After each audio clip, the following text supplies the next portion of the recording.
Valeu. Obrigado pela prece. Então, pessoal, boa noite a todos. Obrigado aí pela presença de todos, de cada um.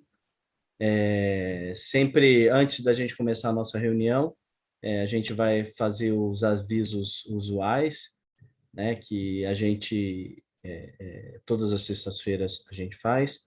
Lembrar de quem estiver assistindo agora essa palestra aqui, para assinar o nosso canal no YouTube, né? Clica aí no assinar o canal e dá um like também. A gente pede sempre, se possível, se gostarem, né? Dá o like no vídeo também, porque dessa forma esse vídeo consegue chegar a mais pessoas. E na noite de hoje, gente, a gente vai ter a presença de dois amigos do CELI, que é o Centro Espírita Luiz Ismael, lá da USE Ibirapuera, que são o Amorim e o Ivan. E eles vão falar hoje, vão fazer um tira-dúvidas sobre o suicídio na visão espírita.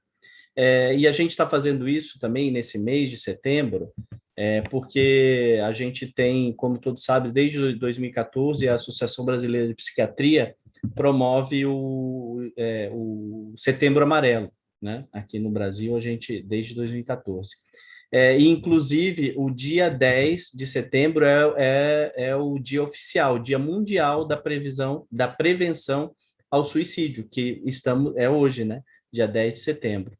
Então, é um assunto muito importante para a gente levantar sempre estar atento, porque a gente tem visto aí nos noticiários uma calamidade, vamos dizer assim, que tem atingido cada vez mais as pessoas e cada vez pessoas mais jovens, né? A gente vê adolescentes de 12, 13, 14 anos sendo levados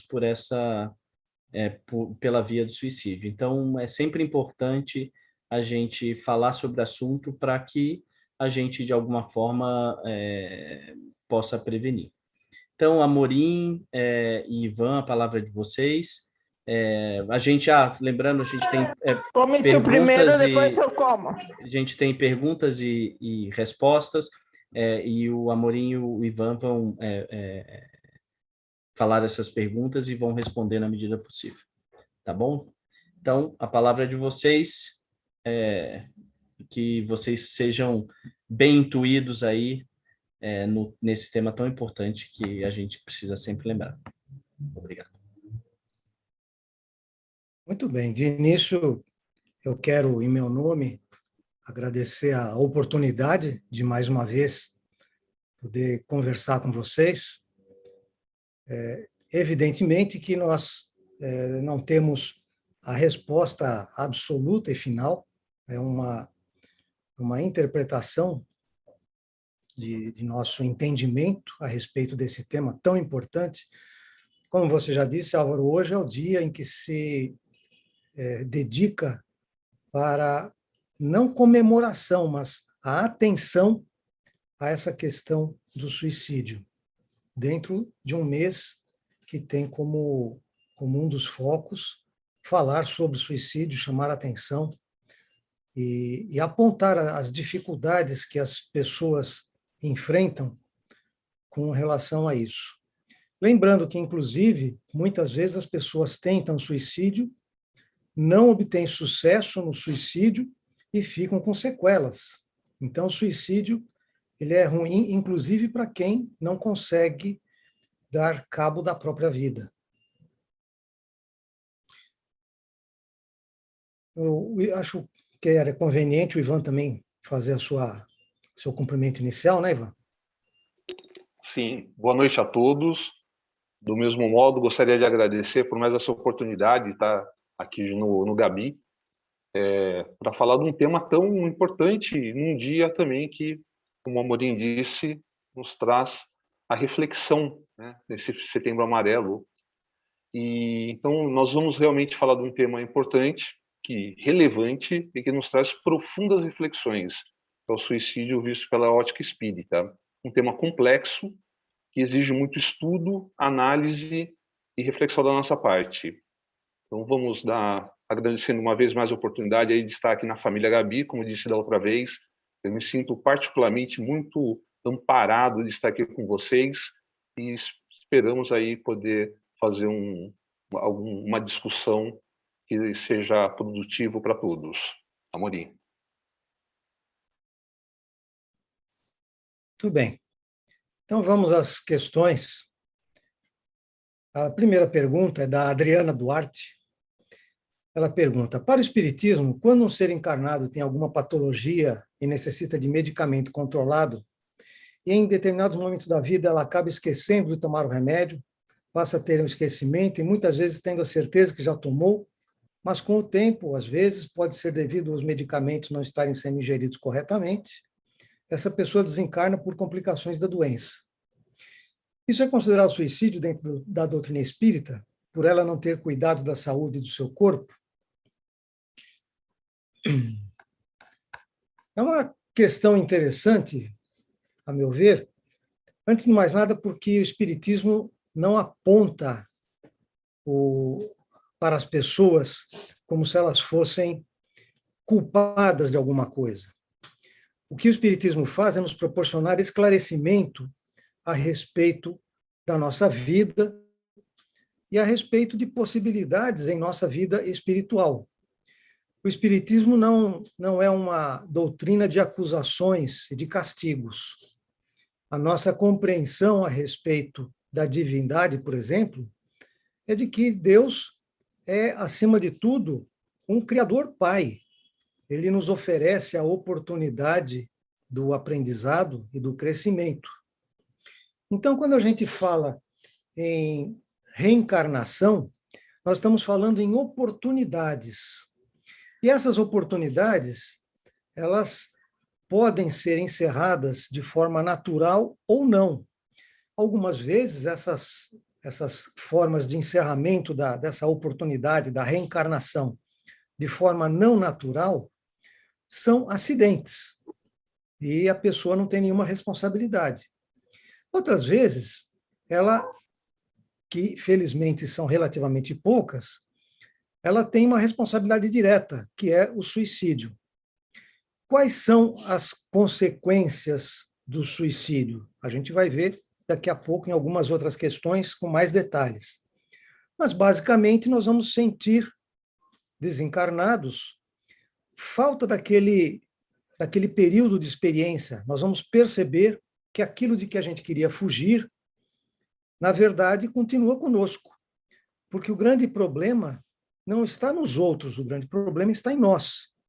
Nós estamos, muitas vezes, vendo de maneira inadequada a vida, e como nós estamos vendo de maneira inadequada, nós estamos tendo uma visão distorcida da vida.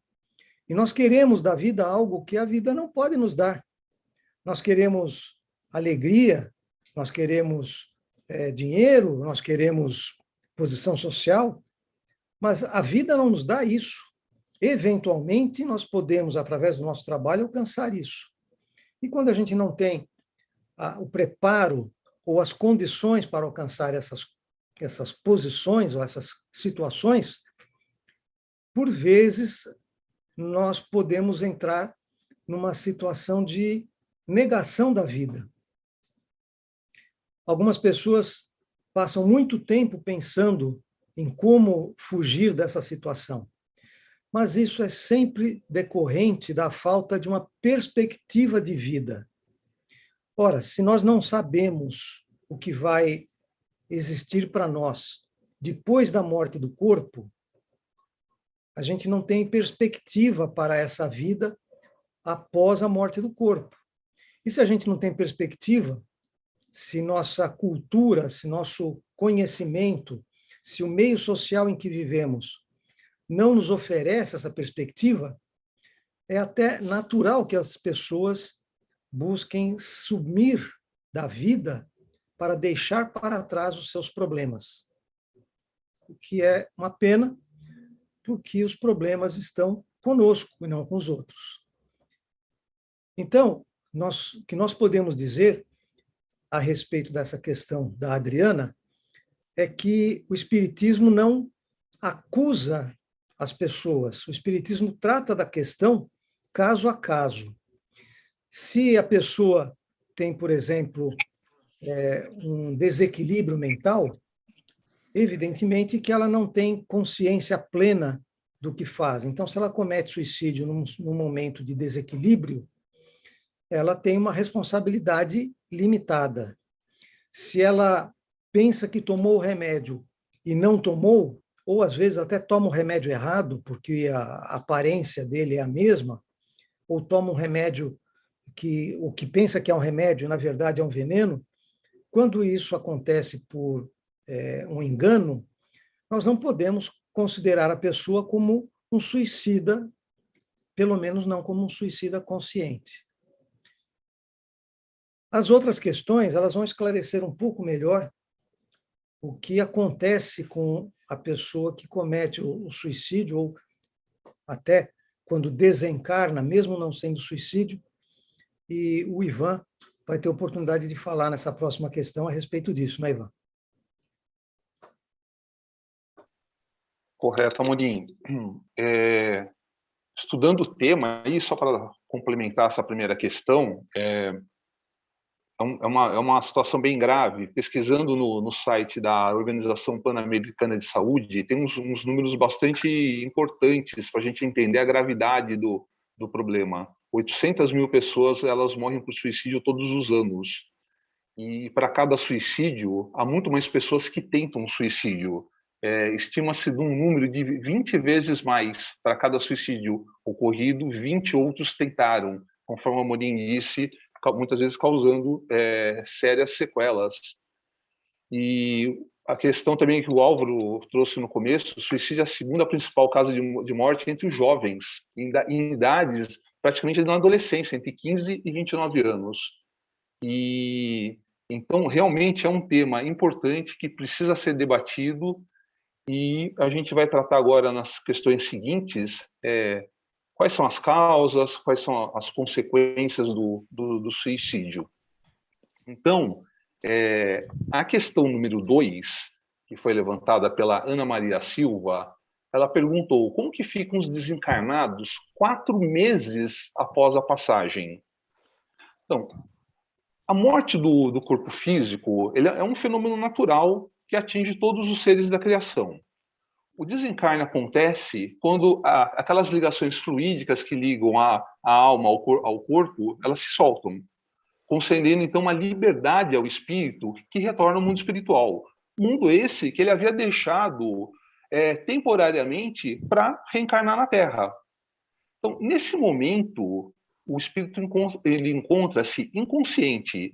E essa situação de inconsciência pode perdurar um tempo maior ou menor, num espaço de tempo, de acordo com as condições evolutivas de cada um. Ou seja, o espírito permanece algum tempo num estado de perturbação.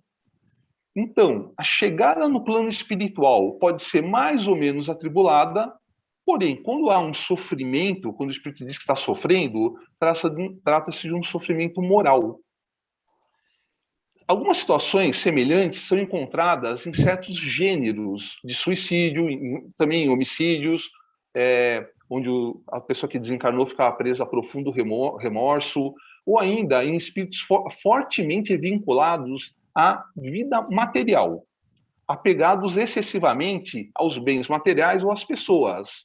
Então, nessa circunstância, a morte ela é vista como uma perda irreparável, um imenso sofrimento, uma sensação de destruição, porque ele, o espírito, desconhece ainda a sua própria imortalidade, que está muito além do corpo físico.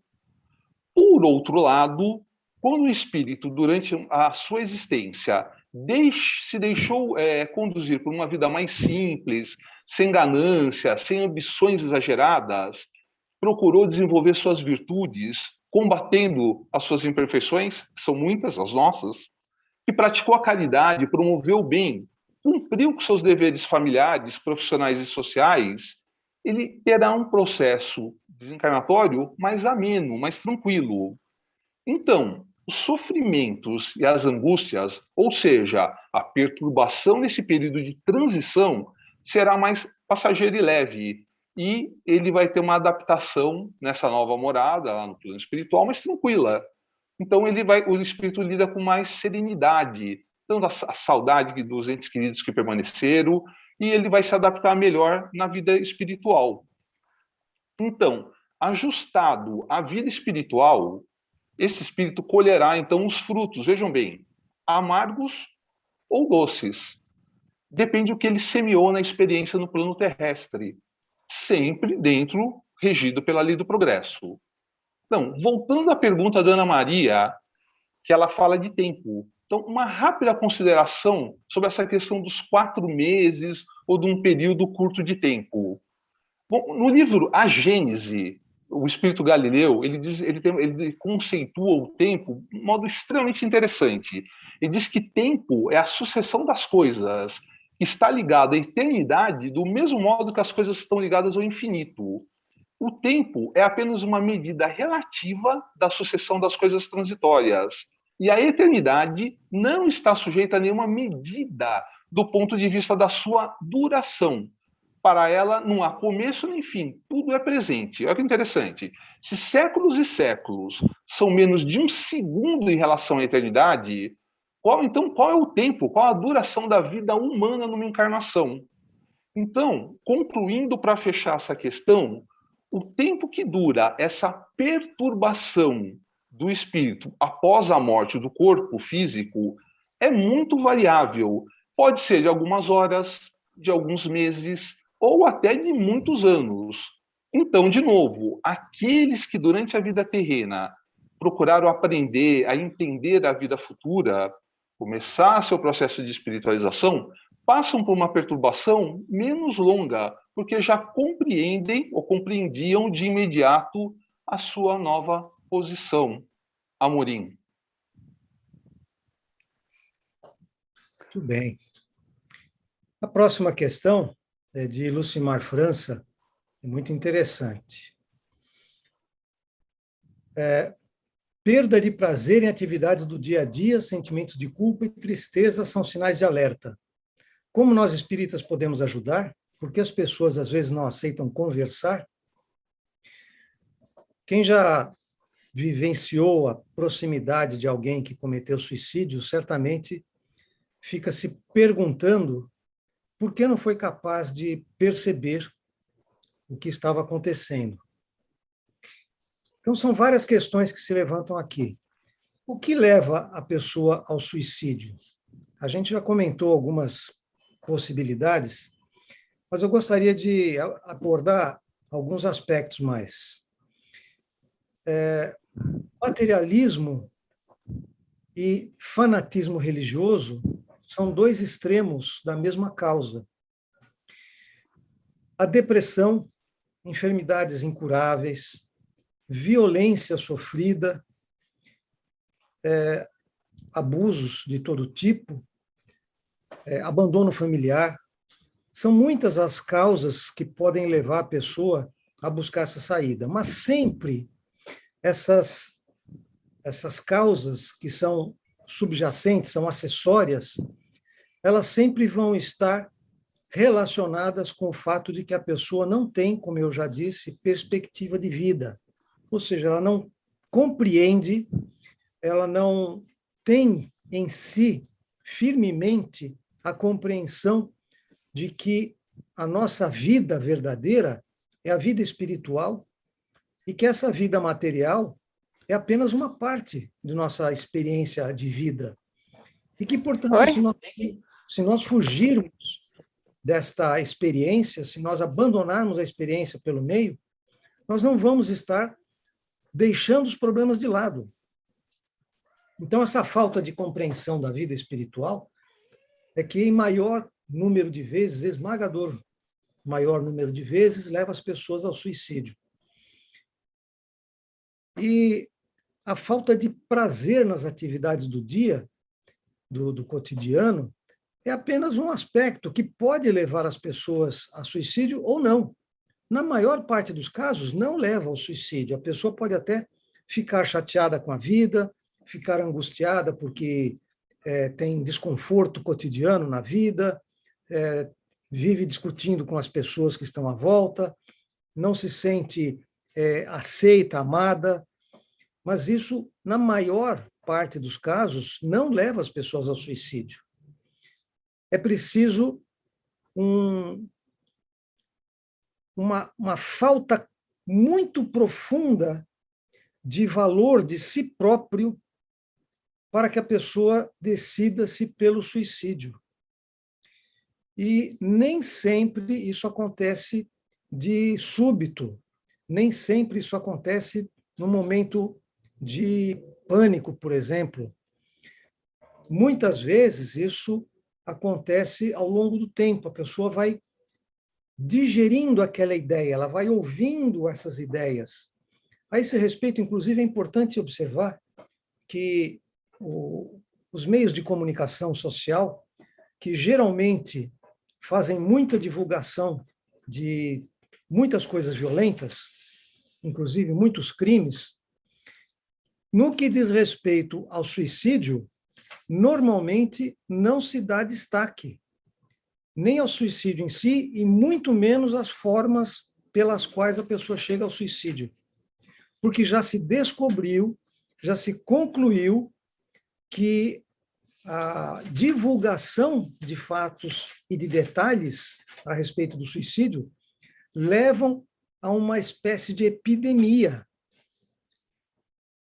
Então, é muito importante ter cuidado quando conversamos sobre suicídio para não estimular em pessoas que já tenham essa ideia, para não estimular em outras pessoas mais vontade de praticar o suicídio, de fugir à vida. Existem também as razões espirituais. Por vezes, os espíritos que estão à nossa volta ficam inspirando em nós más ideias. Nós sabemos que nós temos o tempo todo em torno de nós muitos espíritos. E esses espíritos podem nos sugerir, nos inspirar boas ou más ideias, dependendo principalmente da questão da nossa sintonia. E aí, quando a gente fala em sintonia, é algo apenas simbólico, porque não é exatamente a mesma coisa que a sintonia de um aparelho de rádio, por exemplo. Mas a nossa similitude de pensamento, ou seja, se eu penso coisas ruins, eu vou ser muito bom para captar inspirações ruins.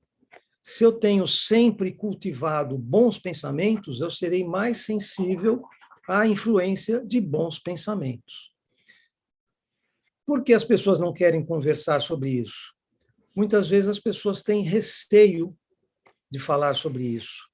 E principalmente alguém que esteja pensando em suicídio, ela sabe do mal que aquilo é e ela não quer falar sobre isso, até por receio daquilo que ela está digerindo mentalmente. E ela quer se afastar desse tema. Então, é preciso muito cuidado quando nós falamos a respeito de suicídio, principalmente se nós imaginamos que alguém possa estar pensando em suicídio, porque a nossa conversa, se mal conduzida, pode estimular a pessoa. Ivan?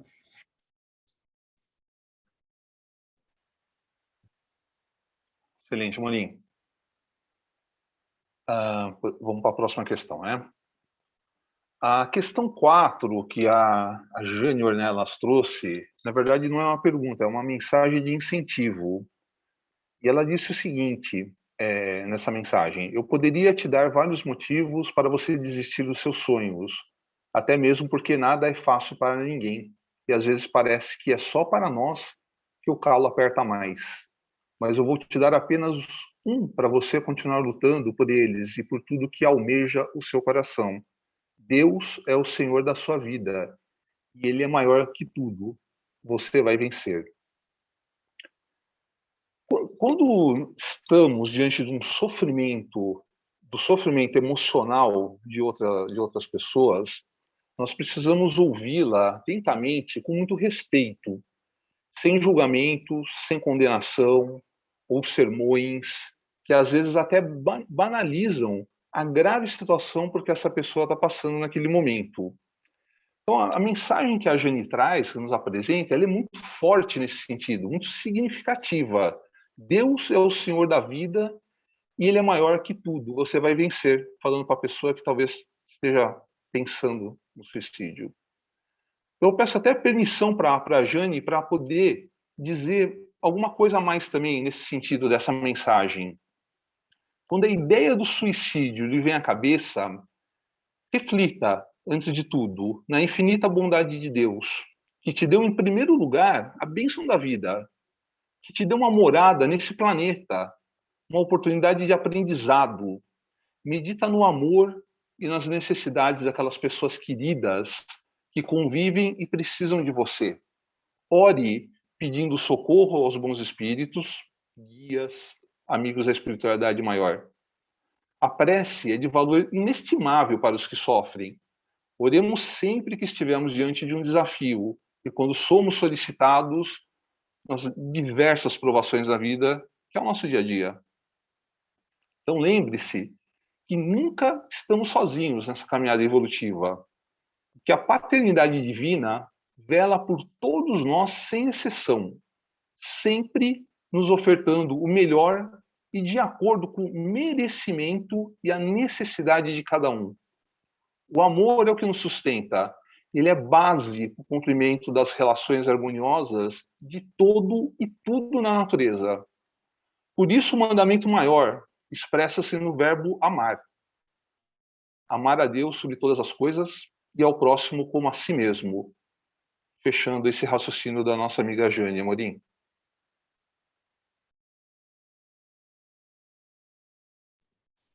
Muito bom, Ivan. Bom, a próxima questão, muito interessante, enviada pela Flávia. Qual a influência dos espíritos na questão da saúde psíquica dos familiares que sofrem a perda do ente querido?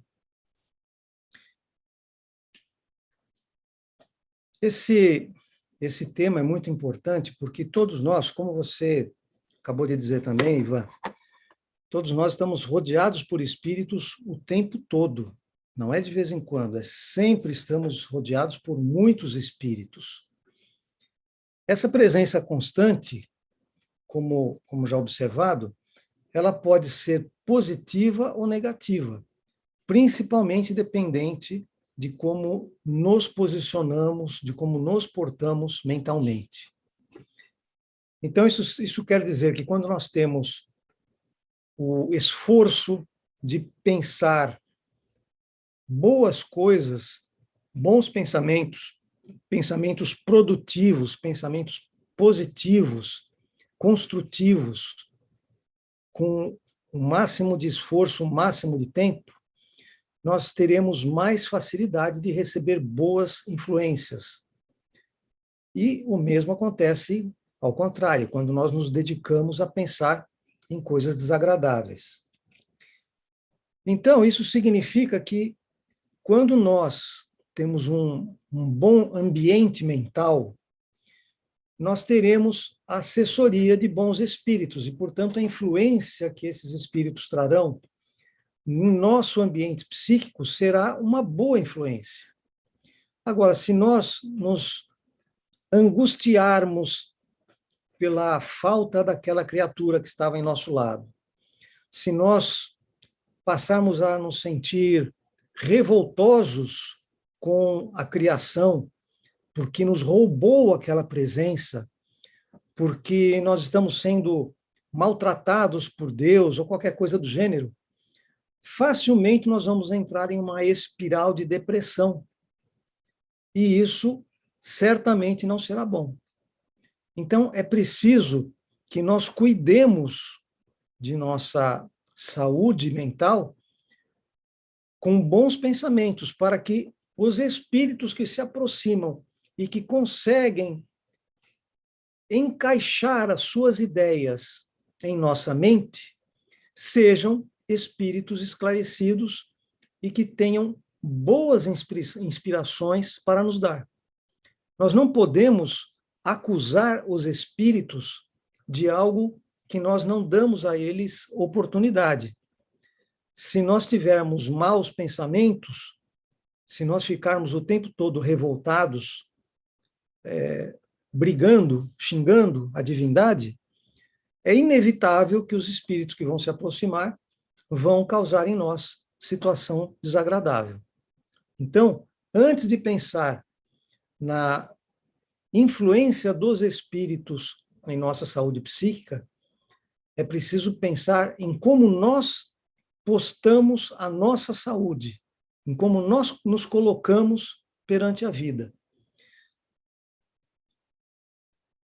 Nós podemos recomendar que sejam estudadas as questões 459, 460 e seguintes no Livro dos Espíritos, porque tem muita informação ali e não daria tempo da gente falar sobre todos os temas que são ali apontados. Mas é muito importante lembrar esse aspecto que é a presença constante dos espíritos ao nosso lado e influindo em nosso pensamento.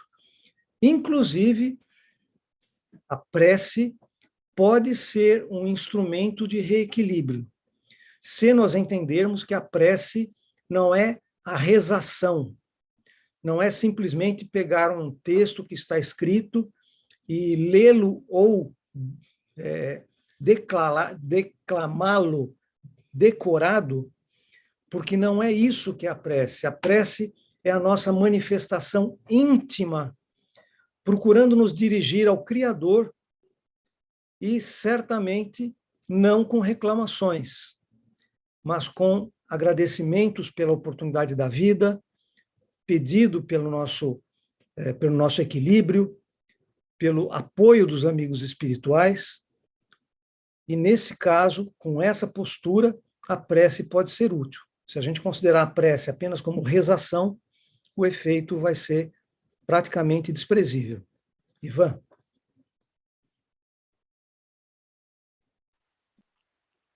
Ô, Marinha, é super importante essa questão da prece, você explicou super bem, que nesse caso acho que é praticamente uma via de mão dupla, né? Porque a questão da Flávia, né, quando ela fala da influência dos espíritos na questão da saúde psíquica dos familiares que sofreram a perda, a prece, nesse caso, ela vai ser importante para os familiares que estão nessa situação difícil da perda, nessa situação emocional terrível, mas também a prece para o espírito que desencarnou, e aí talvez, nesse caso, pelo suicídio, também vai chegar para ele como um bálsamo, né? Irá fortalecê-lo também no período que ele está de perturbação lá no plano espiritual, logo após o seu desencarne. Então, a prece é super importante, tanto para os familiares, como também para o espírito que cometeu o suicídio, né? Vamos para a próxima questão do Ed Carlos. Ela é bem interessante, essa questão.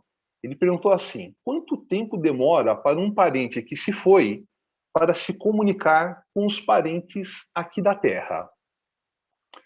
Bem, em relação ao recebimento de mensagens e comunicações de espíritos, de entes queridos que desencarnaram, nós precisamos analisar alguns fatores, tais como: eu destaco aqui 3 fatores principais: o estado de perturbação do espírito após a morte, as condições do médium e a utilidade dessa comunicação. Vamos analisar cada item desse. O estado de perturbação. Esse estado a gente comentou lá atrás, vai depender do grau de elevação de cada espírito. Aquele que está mais adiantado se reconhece quase que imediatamente, pois ele já tinha iniciado um processo de libertação na matéria enquanto ele vivia no corpo físico. Ao passo que aquele mais materialista, cuja consciência ainda está muito ligada à matéria, ele vai conservar por muito mais tempo a sensação de estar preso ao corpo. Isso aí Kardec explica muito bem no Livro dos Espíritos, lá na questão 164. Kardec também, lá no Livro dos Médiuns, ele fala para a gente em relação às condições do médium na questão da comunicação. Ele diz que alguns médiums recebem mais particularmente comunicação de seus espíritos familiares, que podem ser mais ou menos elevados, ou outros se mostram aptos a servir de intermediários a todo e qualquer tipo de espírito. Então, há de se levar em consideração essas relações de simpatia e antipatia, afinidade entre o médium e o espírito comunicante. E o terceiro item, que é bem importante, é a utilidade dessas comunicações. Por que é importante esse item? Nós temos a possibilidade de receber uma mensagem de entes queridos, ou de outros espíritos, se for necessário, mas não para atender uma simples curiosidade ou um outro motivo qualquer. Então, nós vemos que tem uma série de fatores para que a comunicação séria aconteça. Porém, isso não é impedimento se essa comunicação for instrutiva e necessária. Ou seja, podemos ter uma comunicação séria, e aí quem quiser mais detalhes, lá no livro dos médiuns tem detalhamento dos tipos de comunicações, desde as fúteis, as sérias. Então, para ter essa comunicação séria, que são aquelas que têm como principal objetivo um ensinamento qualquer, mas que possa realmente ser aproveitada de maneira útil e real. Um outro comentário de Kardec bem interessante, que eu queria citar aqui, lá no Livro dos Espíritos também, é a questão que o Kardec fala que a possibilidade de entrar em comunicação com os espíritos é uma grande consolação, porque nos proporciona um meio de conversarmos com os nossos parentes e amigos, que deixaram a Terra antes de nós. E eles podem nos ajudar com conselhos, demonstrando sua afeição e o contentamento que experimentam com a nossa lembrança. Por outro lado, deve-se tomar um cuidado redobrado na busca de informações de entes desencarnados. Por quê? Porque muitas pessoas procuram médiums que são, teoricamente, médiums sérios para tentar receber algum recado, alguma mensagem. Mas, infelizmente, existem muitos médiums e espíritos enganadores. Sabemos que os espíritos eles não são todos iguais, eles pertencem a diversos grupos, conforme o grau de perfeição de cada um, o grau que cada um alcançou. Então, existem inúmeros espíritos imperfeitos, mas que são levianos e se caracterizam pela ignorância, pela malícia, são inconsequentes e muitas vezes gozadores, zombeteiros. Então, se a pessoa procura um médium que, pela sua condição moral, se afina com esses espíritos gozadores, essa pessoa ela pode ser enganada e pode cair numa fraude, e num momento que ela está num estado de fragilidade emocional devido à perda desse ente querido. Então, essa questão ela é bem interessante, a questão do Ed Carlos, Amorim.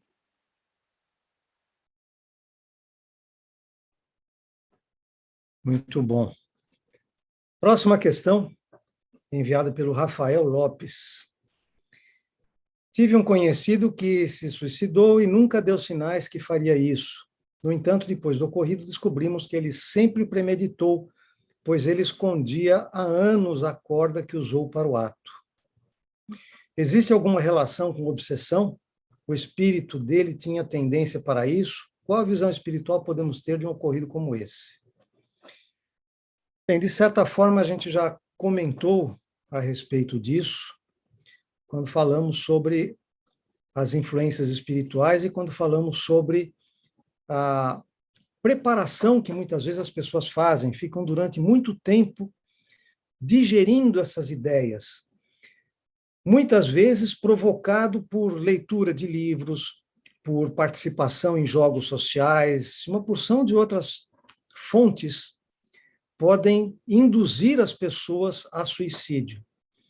E, como eu disse, uma das causas que induz as pessoas a suicídio é publicidade sobre casos de suicídio, principalmente quando se trata de pessoas famosas.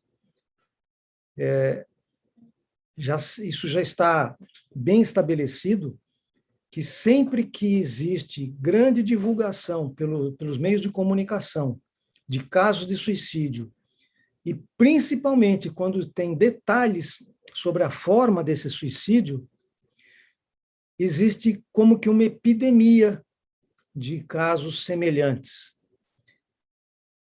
Então, quando a gente fala sobre alguém que cometeu suicídio e nós não percebemos, e a gente já comentou também sobre esse aspecto, nem sempre as pessoas dão indicações efetivamente claras. Muito embora nas campanhas que se fazem, é sempre alertado que a gente deve procurar mudanças de comportamento, de repente a pessoa fica muito fechada em algum tema, ou se retrai socialmente. Existem algumas indicações, mas isso não quer dizer que sempre existem indicações. Existem pessoas que realmente pensam em suicídio, reconhecem que não é uma boa saída, e por isso elas procuram esconder, mas elas não conseguem resistir a essa ideia. E por que elas não conseguem resistir a essa ideia? Nesse caso, provavelmente ocorre aquela influenciação espiritual que nós comentamos. Se a pessoa fica lendo a respeito, se ela fica pensando nisso, os espíritos que vão se aproximar e que vão ter mais acesso à sua mente serão justamente aqueles que vão estimular esse tipo de ideia. Então, é muito importante que a gente perceba a nossa própria responsabilidade no caso do suicídio, que pode eventualmente acontecer conosco ou com aqueles que estão próximos a nós. É preciso conscientizar as pessoas a respeito do que acontece com o suicida. Não aquela informação que às vezes a gente encontra em romances, que o espírito do suicida, que ele vai ficar preso num ovo, que ele vai ficar sofrendo castigos enormes. Não é isso. Mas a angústia que o espírito sente por ter feito algo que ele percebe que é perda de tempo, que é prejuízo para si, para o seu desenvolvimento, esse é o verdadeiro sofrimento que o espírito sente. É muito semelhante a quando nós, em nosso contato cotidiano, eventualmente nós fazemos alguma coisa para alguém que nós não pensamos direito e fazemos aquilo, e a pessoa, a gente percebe que ela ficou chateada, nós percebemos que fizemos algo errado, e enquanto a gente não consegue corrigir aquilo, pedir desculpas, fica aquela agonia íntima. O suicida, ele sente isso e muito mais forte, porque ele não tem mais nem o corpo, ele não tem mais atividade cotidiana, ele não tem mais outras preocupações, ele se fecha naquelas ideias. Esse é o sofrimento do suicida. Não um castigo que vem de fora, que alguém impõe, ou que ele materialmente fique preso em algum lugar. Nada disso. Todo sofrimento espiritual é moral. E, acreditem, é um sofrimento doído. Maior sofrimento do que os sofrimentos físicos. Por isso é preciso conscientizar as pessoas, não as assustando com ameaças de sofrimentos tortuosos, não dizendo para as pessoas que estão em torno dela que se ela cometer suicídio, ela vai ser castigada de várias formas. Não. Mas falando da importância da proximidade entre as pessoas, do afeto, do amor. Porque a única forma de nós evitarmos o suicídio é pelo amor. Então, esse caso específico, como todos os casos têm que ser analisados individualmente, não é possível, em se tratando de comportamento humano, de estabelecer uma regra. Esse caso tem que ser analisado individualmente, especificamente, e é muito provável que as pessoas que estavam junto a ele não tivessem percebido, porque ele realmente não tenha dado sinais. Então, as pessoas não devem se culpar, mas podem colaborar, como o Ivan ainda há pouco salientou, o nosso bom pensamento, a nossa prece dirigido a esses espíritos pode colaborar e muito para o seu refazimento, para a sua tranquilização, para o seu reequilíbrio. Ivan?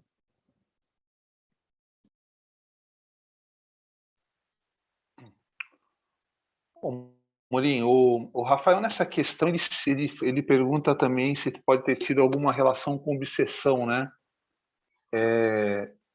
Acho que vou fazer um comentário em relação à obsessão, que realmente a gente pode ter casos de suicídios que tiveram a causa obsessão, de um espírito sobreencarnado.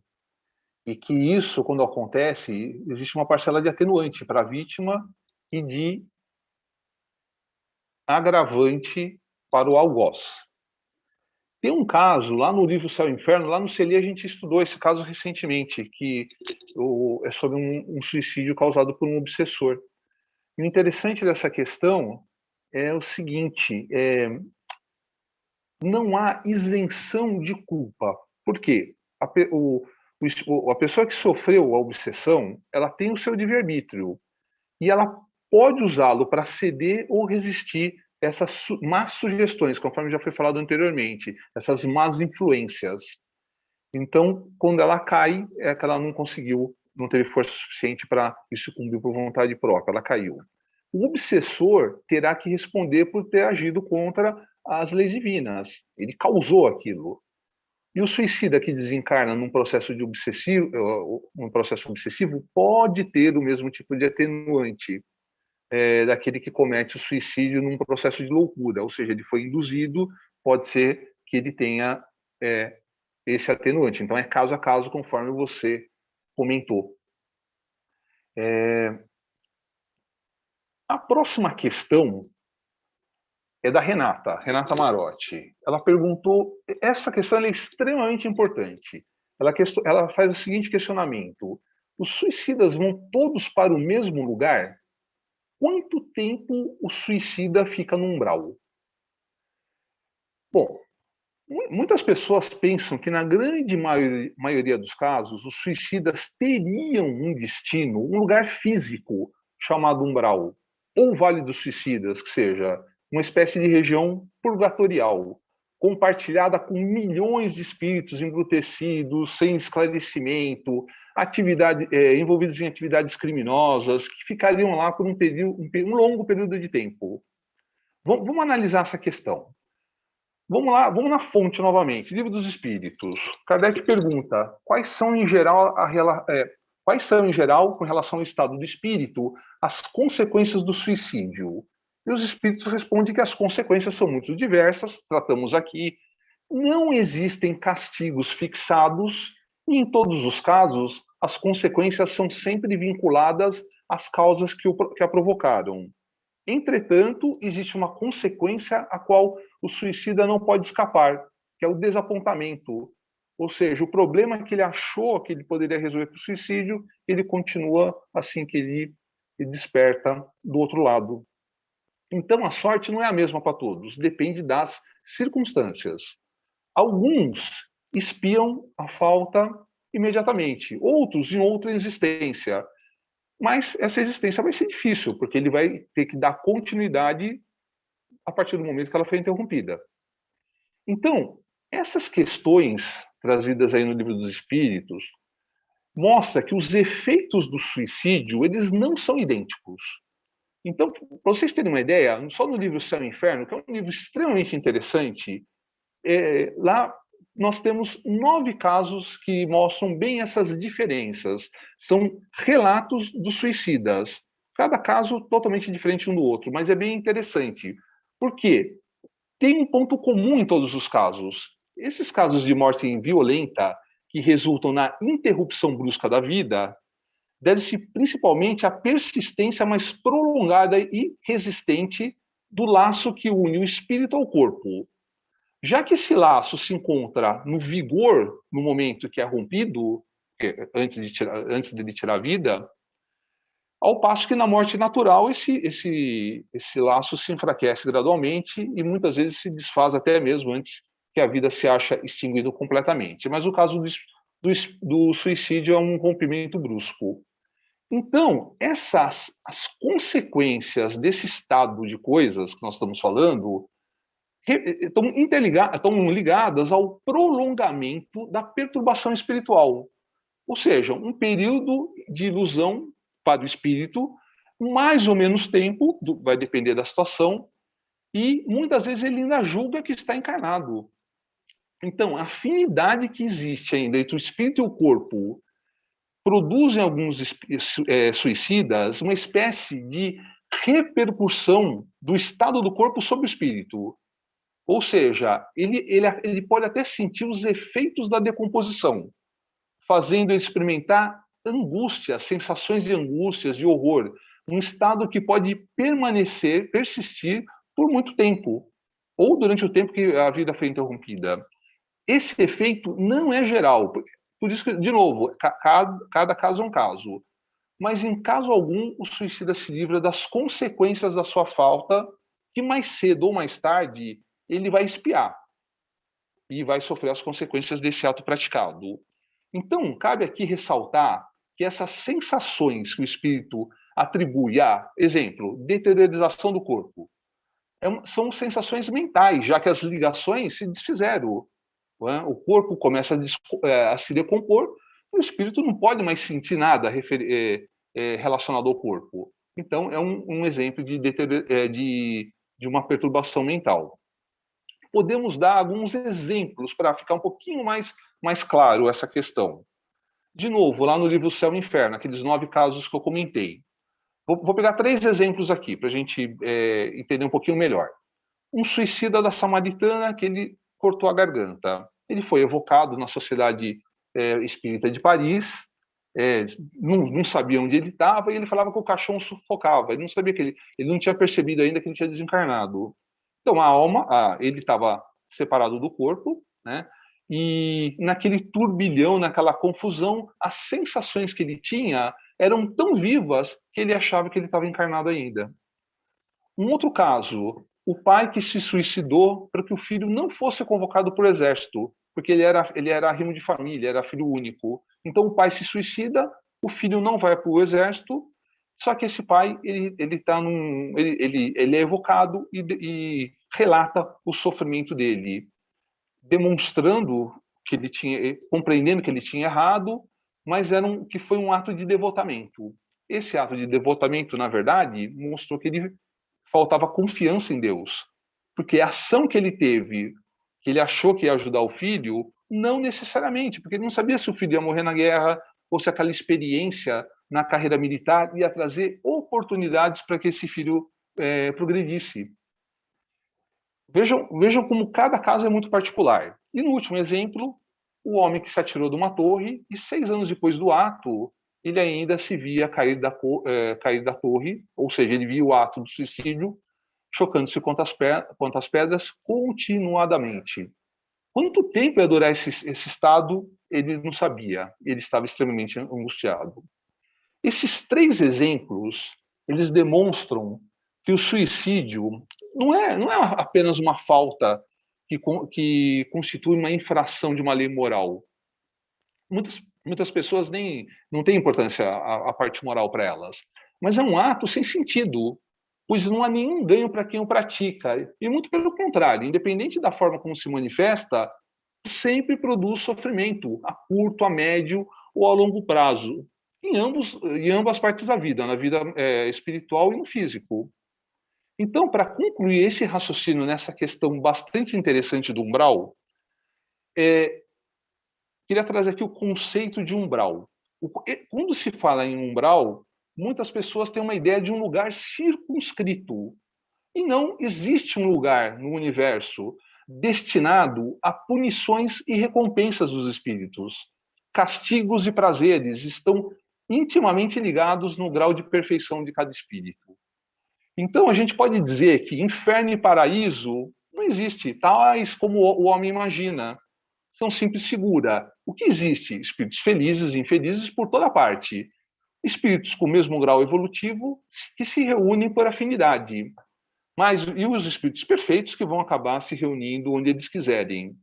Então, novamente a questão do local. A localização exata desses lugares onde os espíritos cumprem seus castigos existe só na imaginação do homem. Porque o desejo de definir esses lugares vem de uma tendência que o homem tem de materializar e circunscrever as coisas, cuja essência infinita ele é incapaz de compreender. Olha que interessante. Então, essa questão, ela trouxe essa reflexão, foi muito importante, a questão da Renata, para a gente discutir a questão do umbral, não como um lugar circunscrito, né? Não como um lugar criado destinado às punições. Amorim. Muito interessante essa abordagem que você fez, Ivan. E, inclusive, eu vou usar essa informação que você ofereceu, porque a Neuza Copper, ela pergunta: um suicida automaticamente passa pelo umbral ou pode se arrepender e ir direto para um tratamento num hospital?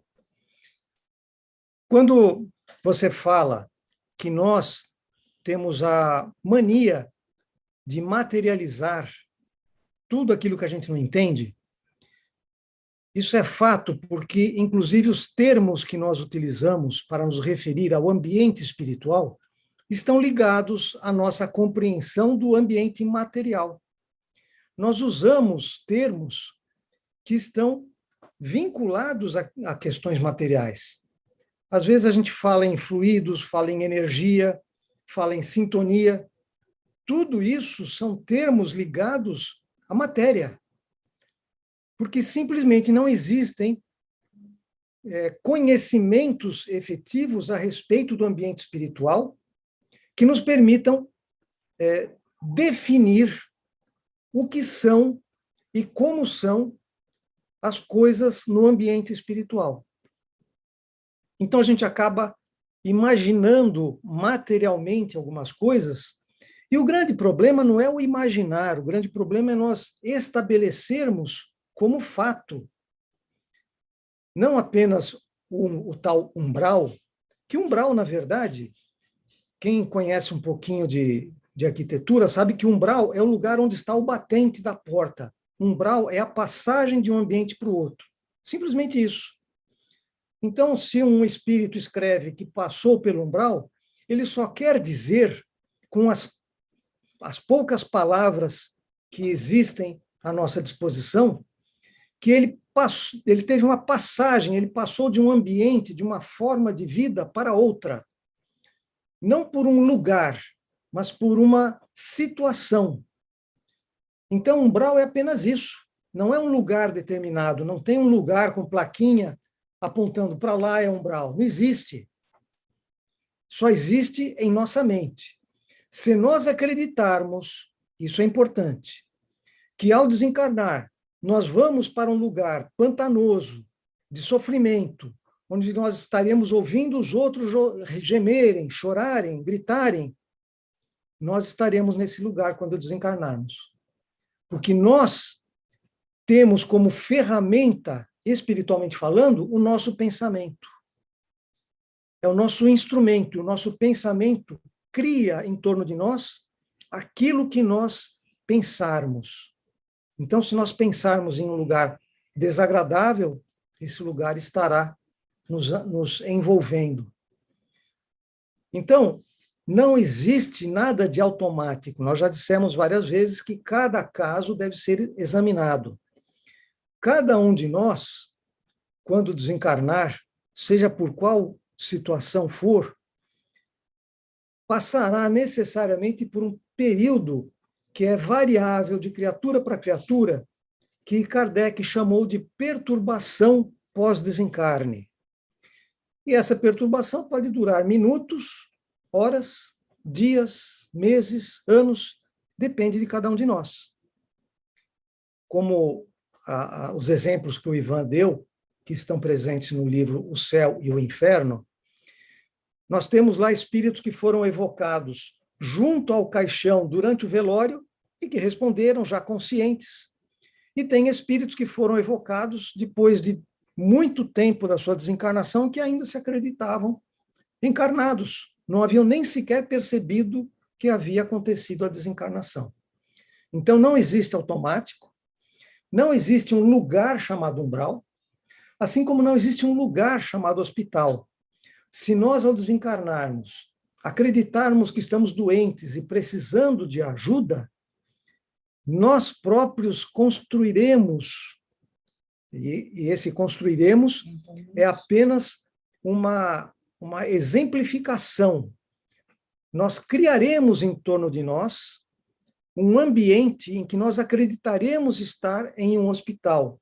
Assim como nós podemos acreditar que estamos em uma hospedaria, acreditar que estamos em um refeitório, tomando um pratinho de sopa, e nada disso existe efetivamente no ambiente espiritual. Tá bom? Essa foi a questão para Neuza Copper, e nós agradecemos pela oportunidade, Ivan.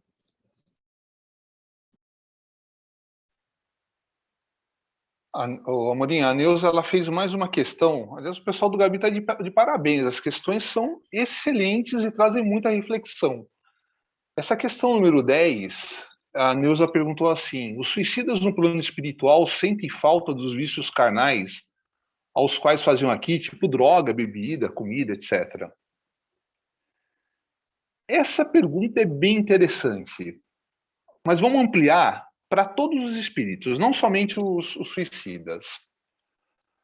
Novamente, lá na fonte, Kardec pergunta no Livro dos Espíritos, na questão 253, os espíritos sentem as mesmas necessidades e os mesmos sofrimentos físicos que nós? E a resposta: os espíritos conhecem nossas necessidades e sofrimentos porque já passaram por elas quando encarnados, mas não os sentem materialmente porque são espíritos. Ok, até aqui perfeito. Vamos trazer um texto da Revista Espírita de junho de 1868 para tentar dar uma... Agora vai bagunçar um pouco. Esse texto chama A Fome entre os Espíritos. Então, está lá na Revista Espírita, é um relato do que o senhor Bizet era um padre, homem de bem, caridoso, desencarnou, e ele é evocado na sociedade parisiense lá, e relata que presenciou uma cena inesperada de fome entre espíritos. Eram espíritos que haviam desencarnado pela fome, frio e doença. E ele, o senhor Bizet, ele encontra esses espíritos torturados de fome, ainda procurando satisfazer uma necessidade imaginária. Mas eles estavam lutando um contra os outros para arrancar um pedaço de comida que se escondia em suas mãos. Olha que interessante. Então, os espíritos que durante a última ou as últimas encarnações viveram no materialismo, esquecendo-se do lado espiritual ou não conhecendo o lado espiritual, situação super comum, muitas vezes têm a ilusão da necessidade do alimento ou dos vícios carnais, que a Neuza citou acima, mesmo sensações de frio e calor. E eles se angustiam, pois é uma necessidade impossível de ser saciada do ponto de vista de quem não tem mais um envoltório físico. Essa situação pode durar muito tempo, um tempo mais ou menos longo. Por outro lado, completamente diferente é a posição daquelas pessoas que viveram durante sua vida encarnados, foram se espiritualizando, elevaram os seus pensamentos, se identificaram com a vida futura. As dores da vida corporal cessam com o último suspiro e o espírito se liberta, alegre, radiante, e segue sua vida, agora no plano espiritual. Então a Neuza, ela citou os vícios, mas vamos falar também das sensações, Neuza. Temos também, de novo, temos um caso lá no livro Céu e Inferno, de um casal, eles eram casados, não com eles ambos eram casados e eles se apaixonam. E eles resolvem se suicidar por dever, por amor e por dever, para eles evitarem o adultério. Então, essa foi a intenção do suicídio dos dois, para evitar o adultério, se suicidaram. A moça, ela relata que quando ela despertou no mundo espiritual, ela sentia frio e queimava ao mesmo tempo. E ela disse o seguinte: o gelo corria nas minhas veias e o fogo queimava o meu rosto.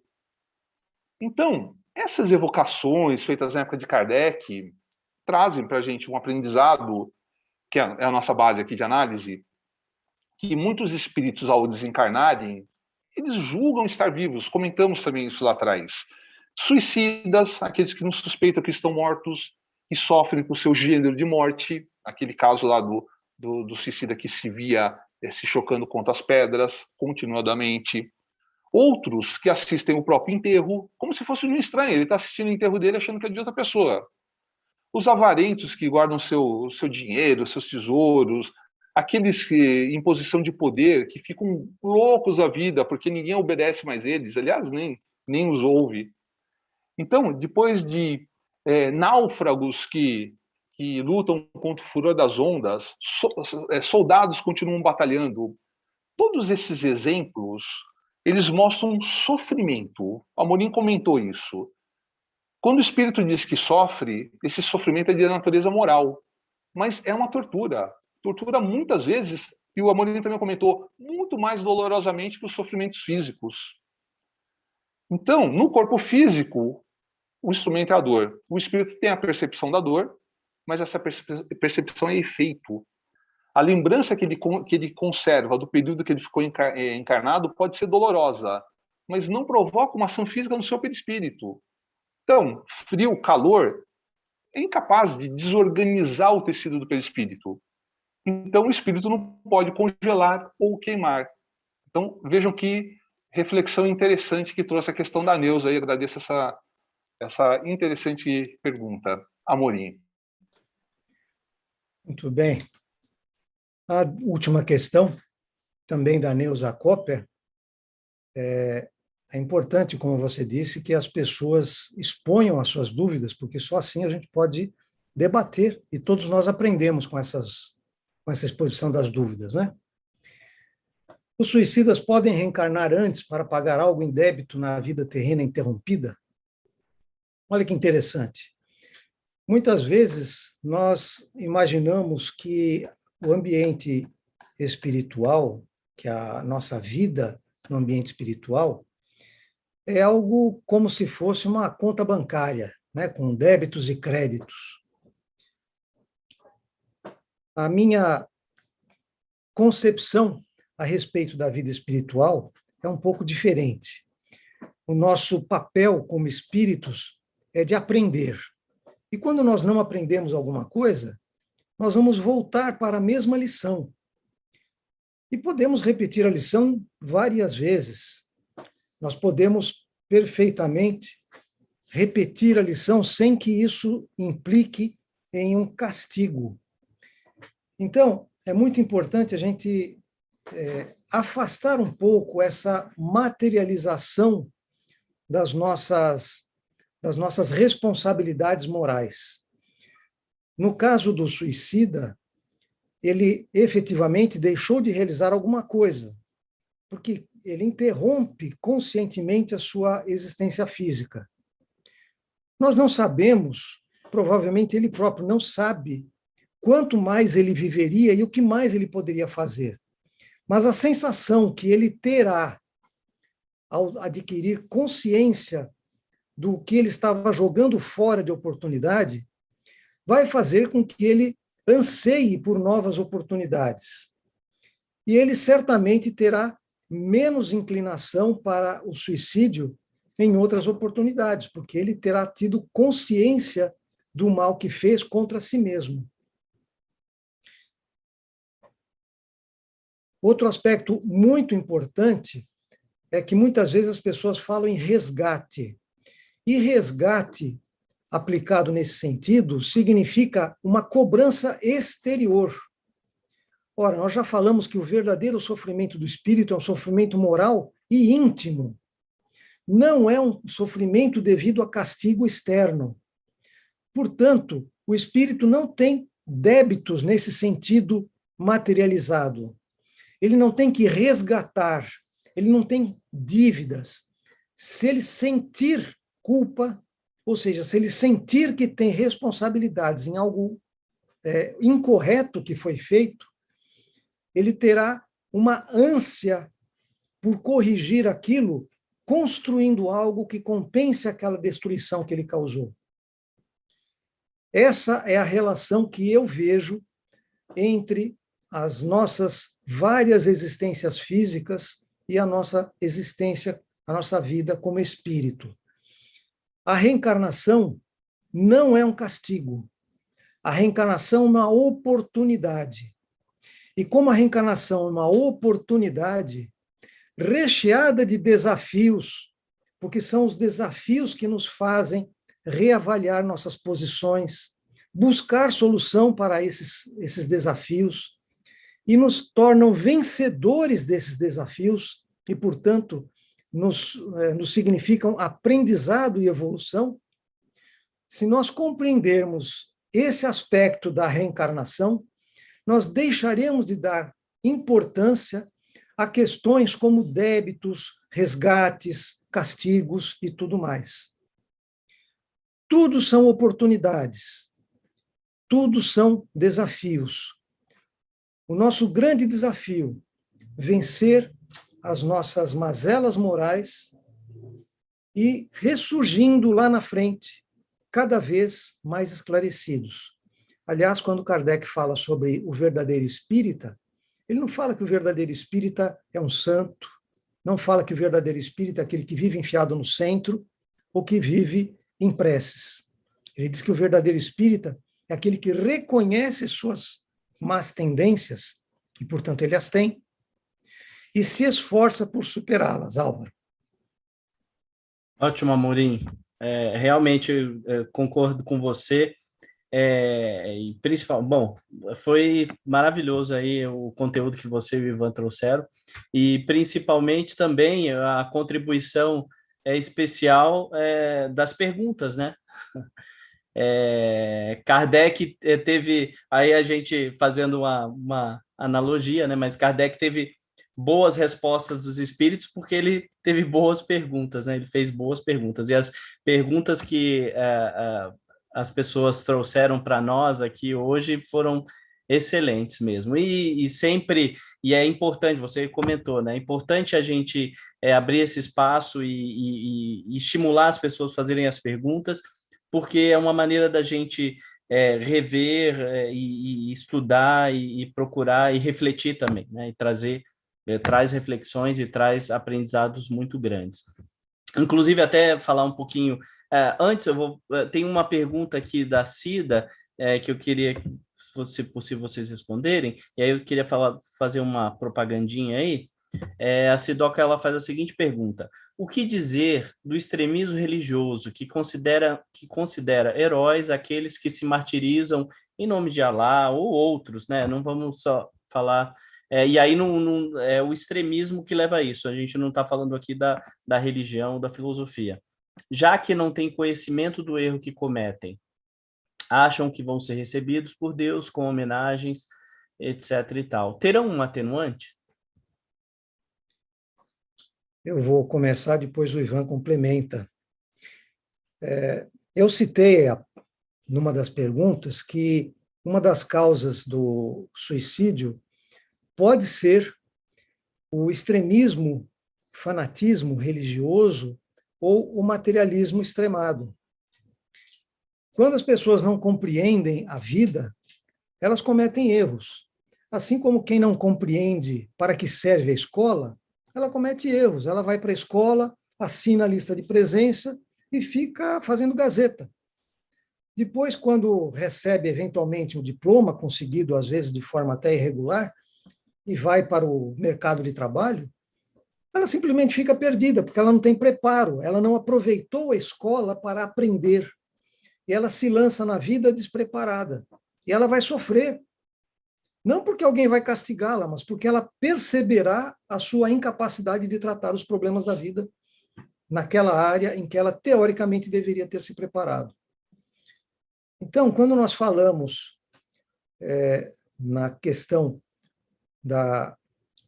de enfrentar a vida, e algumas pessoas entendem isso como enfrentamento mesmo, os fanáticos religiosos que, por exemplo, tem aqueles que se auto-açoitam, né, praticam o cilício, tem os que se jogam com bombas no meio de outras pessoas porque acreditam que Alá quer aquilo, ou aquele que entra numa guerra para defender o seu Deus, como se cada grupo tivesse um Deus particular. Essas pessoas simplesmente vão aprender a duras penas que aquilo não é uma forma construtiva de viver, será uma oportunidade, uma reencarnação, onde certamente alguma coisa ela fez, porque mesmo o pior bandido, ele tem afeto por algumas pessoas. Então, em alguma coisa ele conseguiu avançar, em outras coisas não conseguiu. E terá que usar outras oportunidades onde ele poderia estar avançando mais à frente, ele vai estar repetindo lições. É como alguém que não estuda, chega no fim do ano, ele repete de ano, porque alguma coisa ele já conseguiu aprender, mas não conseguiu aprender o suficiente, ele vai ter que repetir de ano. Os seus colegas vão avançar e ele vai ficar para trás. É assim que eu enxergo essas pessoas que utilizam mal o conhecimento, muitas vezes por má instrução daqueles que são sacerdotes, e desperdiçam o seu tempo. Mas, ao longo do tempo, nós que somos espíritos imortais, e, portanto, temos o resto da eternidade para avançar, o que representa 100 anos, uma vida. Ao longo da nossa imortalidade, isso é apenas um instante. E, portanto, não criemos em nossa mente uma tortura maior do que ela é realmente. Não sei se o Ivan quer complementar.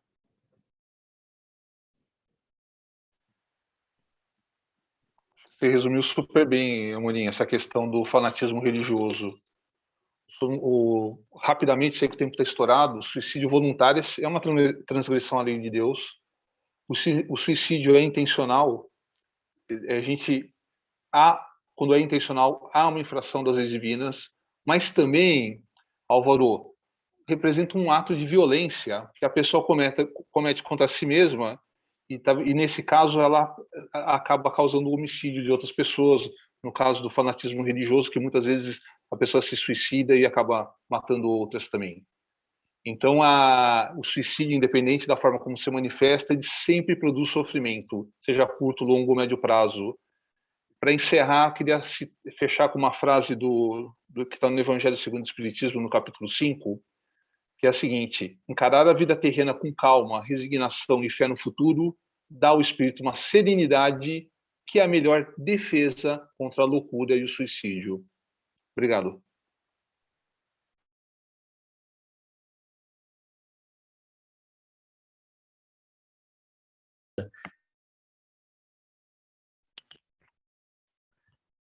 O Alvo está falando, desculpa, gente, eu estou ouvindo porque eu estou do lado dele, né? Mas sumiu, o Alvo travou aqui a sua mensagem, a sua imagem, e não está dando para te ouvir.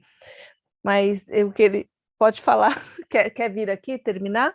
Ah, voltou, pode falar agora. Voltou. Então tá bom. Eu tava falando e eu tava me ouvindo, então tava tocando sem problema. Achando que todo mundo estava me ouvindo. Bom, mas vamos lá agora. Então, essas perguntas que vieram para nós aqui, que muito bem respondidas pelo Amorim e pelo Ivan, que trouxeram um conteúdo fantástico, aí de muita profundidade, né, e que faz a gente ter bastante reflexão, foram feitas através... algumas pessoas estão aqui participando, inclusive hoje estão conectadas conosco, e algumas outras não, mas elas vieram através do site do Gabi, né? Então, vai aparecer na tela rapidinho. Então, a gente convida, a propaganda é essa, tá, gente? A gente convida aí para todo mundo que puder, uma hora que não estiver fazendo nada, pode ir lá no nosso site, cgabrielferreira.org.br, e aí lá a gente tem várias sessões, tem o blog, tem todas as obras lá ou pelo menos o link para vocês acessarem as obras espíritas em PDF, enfim. Então, só para esclarecer que as pessoas chegaram as perguntas chegaram até nós pelo site do Gabi. Então, para finalizar, eu queria... tenho aqui umas mensagens aqui, inclusive, da Renata, falando assim: estou aprendendo muito com vocês, Amorim e Ivan, vocês são top. Ó, que legal. E a Neuza também agradecendo, que foram muito boas as respostas. Então é isso, pessoal.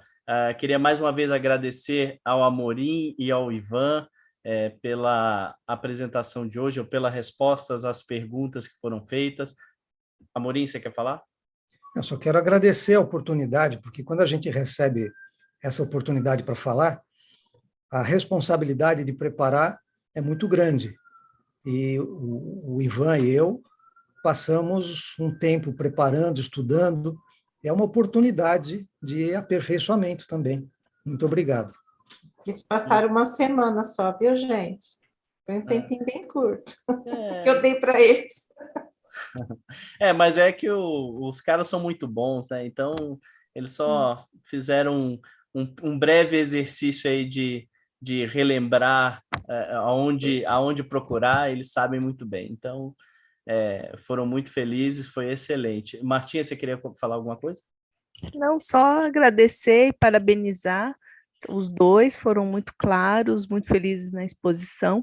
Agradecer essa galera aí que está com, né, assim, uma das coisas boas que a pandemia nos trouxe, novos amigos, amigos de outros lugares, amigos que não estavam conosco fisicamente e que agora fazem parte aí conosco e acabam colaborando também, como hoje, com perguntas que puderam, né, assim, alimentaram a nossa reunião. Então, é sempre uma alegria muito grande estar na companhia de todos aqui. É verdade, Martinha. Bom, então Roseli, você levantou a mão, ou foi sem querer, né? Tá bom, não tem problema. Obrigada. Vamos dar boa noite para a mãe dela, que a mãe dela... Ela tá... Dona Djanira linda. Isso. Gente, antes, só um pouquinho, rapidinho, um minutinho só as lembranças finais aqui. O vídeo vai estar a partir de amanhã no nosso canal do YouTube, então acessem lá, dê o like, compartilhem. E na semana que vem estaremos de volta. Já temos a pauta aí, Aldinha? Estamos programando. Vai ser, assim, fantástica. Sempre misteriosa, Aldinha. Não, mas é claro, se eu não fizer mistério, não acontece. Então, gente, mais uma vez,